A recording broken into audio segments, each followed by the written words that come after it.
सभी दोस्तों को नमस्कार, जय हिंद। मैं नरेश सिंह आप सभी का यूट्यूब चैनल में स्वागत करता हूं। दोस्तों, आज के वीडियो में हम नाट्य शास्त्र के बारे में बात करें। थोड़ा सा नाट्य शास्त्र से बात करने से पहले आपको बता दूं, यह खासकर जो आज का वीडियो है वैसे तो यूजीसी नेट /जेआरएफ के लिए है, लेकिन उसके अलावा भी चाहे आपके यूपीएससी का एग्जाम हो, पीसीएस का एग्जाम हो या एजुकेशन के में जो भी आपका हाई लेवल के एग्जाम्स हैं स्टेट के, उनमें के हिसाब से बहुत ही महत्वपूर्ण। दोस्तों, जैसे कि आपको पता है, कोई भी एग्जाम हो हिस्ट्री से तो क्वेश्चन पूछा जाता है, लेकिन हिस्ट्री में भी सबसे ज़्यादा जो कुछ मेनली आ जाता है तो प्राचीन भारतीय इतिहास के जो स्रोत हैं या उसमें क्या क्या हमारे पास साध्य है, उनसे ज़्यादा क्वेश्चन आ जाते हैं। तो दोस्तों, मैं थोड़ा सा आपको ब्रीफ में इसका पहले से ब्रीफ नहीं, थोड़ा सा आपको शॉर्ट में बताता हूँ। जैसे मान लिया, भारतीय इतिहास को जानने के लिए तो आपको जो प्राचीन काल का इतिहास है उसे जानने के लिए आपको दो तरह का हमको सोर्स है। एक तो है साहित्यिक स्रोत और दूसरा है पुरातात्विक स्रोत। तो पुरातात्विक स्रोत में तो जैसे मान लिया आपका अभिलेख हो गए, सिक्के हो गए, मृदभांड हो गए, कोई स्मारक हैं या स्थापत्य कला, मान लिया जो किले उले हैं, मूर्ति कला है या चित्रकला है, बहुत सी मोहरें हैं और बहुत प्रकार के सिक्के उक्के इत्यादि, ये पुरातात्विक भाग। लेकिन दूसरा जो पहलू है बहुत ही महत्वपूर्ण है वो साहित्यिक स्रोत। साहित्यिक स्रोत में जैसे कई तरह का है, एक धार्मिक स्रोत है, एक लौकिक स्रोत है, एक विदेशी यात्रियों का स्रोत है साहित्यिक स्रोत में। लेकिन हम अगर अपने देश की बात करें धार्मिक साहित्य में, तो धार्मिक साहित्य में सबसे पहले है ब्राह्मण साहित्य, फिर उसके बाद है बौद्ध साहित्य, उसके बाद है जैन साहित्य। अब जो है हमारा जो ब्राह्मण साहित्य है उसमें वेद हैं, हर वेद का जो कोई ना कोई ब्राह्मण है, वाक्य है, उपनिषद है, और उसके बाद जो वेदांग है, सूत्र है, महाकाव्य भी आते हैं, धर्मशास्त्र भी हैं, और इसी में धर्मशास्त्रों के बाद धर्म सूत्र है, स्मृतियां हैं, टीकाएं हैं। तो उनमें ही कुछ ऐसे हमारे प्राचीन भारत का इतिहास जानने के लिए नाट्य शास्त्र भी है। तो आज हम बात करेंगे नाट्य शास्त्र में। जैसे नाट्य शास्त्र के बारे में है लिखा है, जैसे मान्यता है कि ब्रह्मा ने पहली बार नाट्य शास्त्र को 5वें वेद के रूप में भरत ऋषि को सौंपा था। भरत मुनि का नाट्य शास्त्र नाटक पर लिखा जाने वाला प्राचीनतम मानव ग्रंथ है। नाट्य शास्त्र पर अभिनव गुप्त जो थे उन्होंने टीका लिखी है, और भास के संस्कृत में भी लिखे 13 नाट्य मौर्य काल के हैं। कहना मतलब जो भास एक इतिहासकार हुए हैं उन्होंने 13 नाट्य मौर्य काल में लिखे हैं। इन नाटकों को 1909 में जो है गणपति शास्त्री ने केरल से खोज लिया या खोजा था। भास को लौकिक संस्कृत का प्रथम साहित्यकार माना जाता है। नाट्य शास्त्र के अनुसार ही जो भास इतिहासकार हुए या प्राचीन जो एक नाट्य शास्त्र नाटक लिखने में उनको जो प्रथम साहित्यकार माना जाता है। इनके प्रमुख नाटक स्वपनवास दत्ता, प्रतिज्ञा योग, गंगधारण, बालचरित, प्रतिमान नाटक,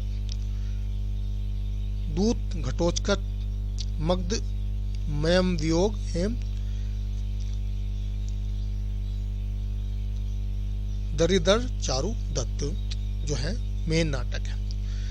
स्वपनवास दत्ता भारत का जो है सबसे प्रसिद्ध नाटक है। अगर नाटकों की बात की जाए, सबसे प्रसिद्ध नाटक या फेमस नाटक जो है स्वपनवास दत्ता है। भारत के श्रेष्ठतम नाटककार गुप्तगिन काल में जो कालिदास हुए हैं, क्योंकि उनके कई नाटक जैसे अभिज्ञान शकुंतलम, कई सारे नाटक हैं बहुत ही ज्यादा फेमस या प्रमुख थे। नाटकों के संबंध में सबसे प्राचीन अभिलेख का जो वर्णन मिलता है वह विवरण रामगढ़ से मिलता है। तो यह भी यहाँ पर आपको देखने वाली है। सबसे पहले नाटक शास्त्र का जो विवरण मिलता है वो रामगढ़ से मिलता है। छत्तीसगढ़ के सरगुजा जिले से या सरगुजा जिले में जो स्थित रामगढ़ की पहाड़ियों पर सीतामढ़ी एवं जोगीमारा ग्रह जो है गुहालेख है। रामगढ़ कालिदास के मेघदूत में उल्लेखित रामगिरी था, यानी जो कालिदास द्वारा लिखा गया लिखी रचना की गई थी उसमें मेघदूत में जो उल्लेखित है रामगिरी वही रामगढ़ है। रामगढ़ की पहाड़ियों पर स्थित गुहा लेख से मौर्यकालीन ब्रह्मलिपि तथा प्राकृत भाषा में सुतनुमा एवं देवदासी और तथा उनके प्रेमी जो वाराणसी निवासी देवदत्त का उल्लेख भी मिलता है। देवदासी शब्द यहाँ से प्राचीनतम अभिलेखीय प्रमाण मिला है। भारत में जो है प्राकृतिक कला की नाट्य शास्त्र या नाट्य कला के भीमबेटका से भी मिलती है।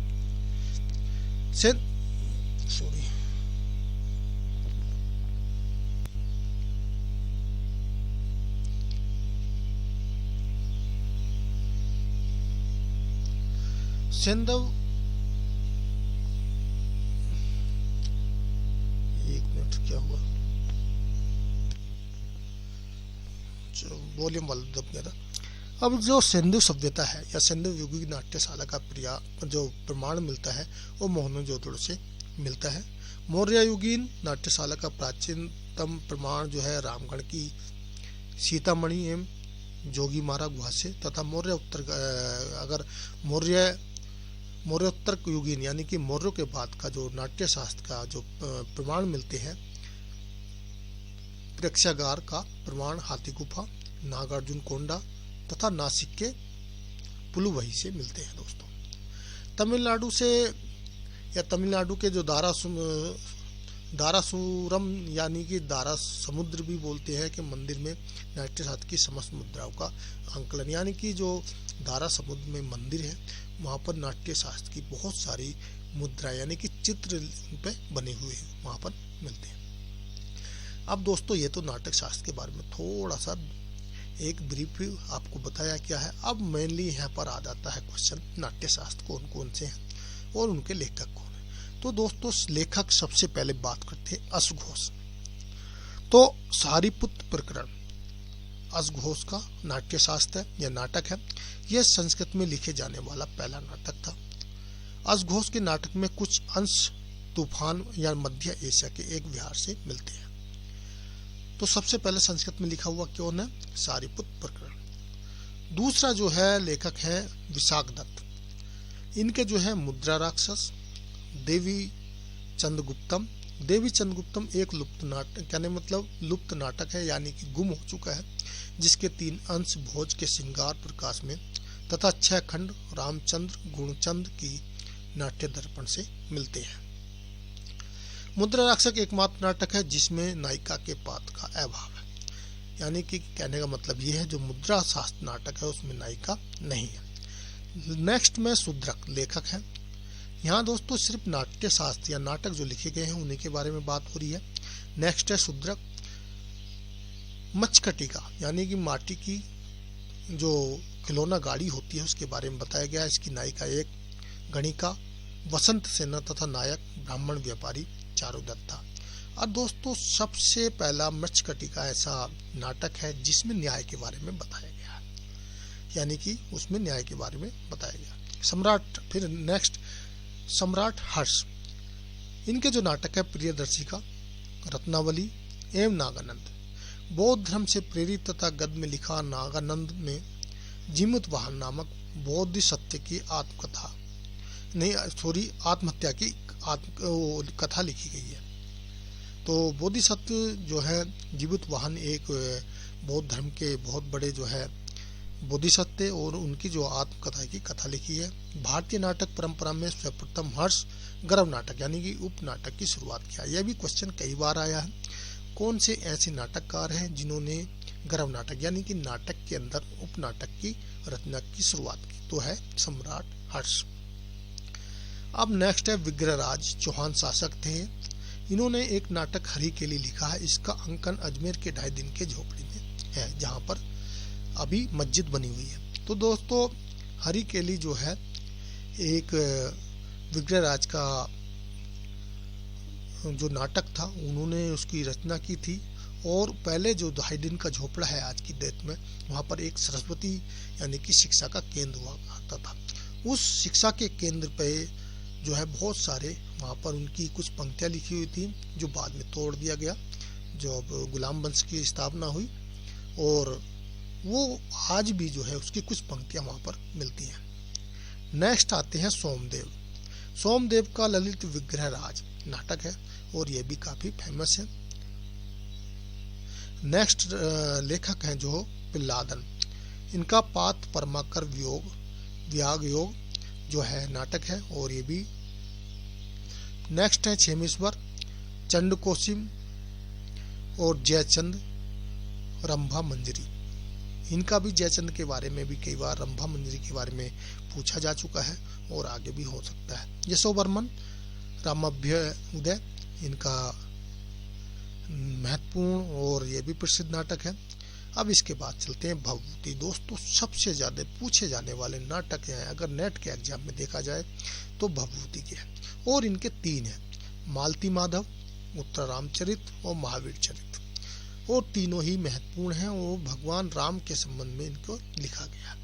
श्री हर्ष, सम्राट हर्ष और श्री हर्ष में आपको सम्राट हर्ष 6वीं से 7वीं शताब्दी के ईसा पूर्व और श्री हर्ष 11वीं 12वीं शताब्दी के। इनकी कुंदमाला एक प्रसिद्ध नाटक है वो लिखा है।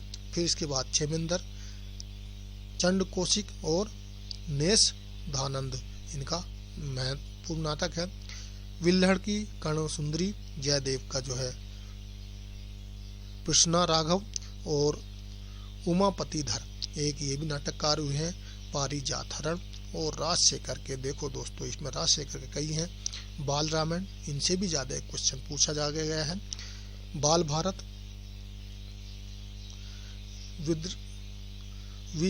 विद्रसाल भंजिका, राजशेखर ने प्राकृतिक में सिर्फ एक नाटक कपूर मंजरी लिखा है।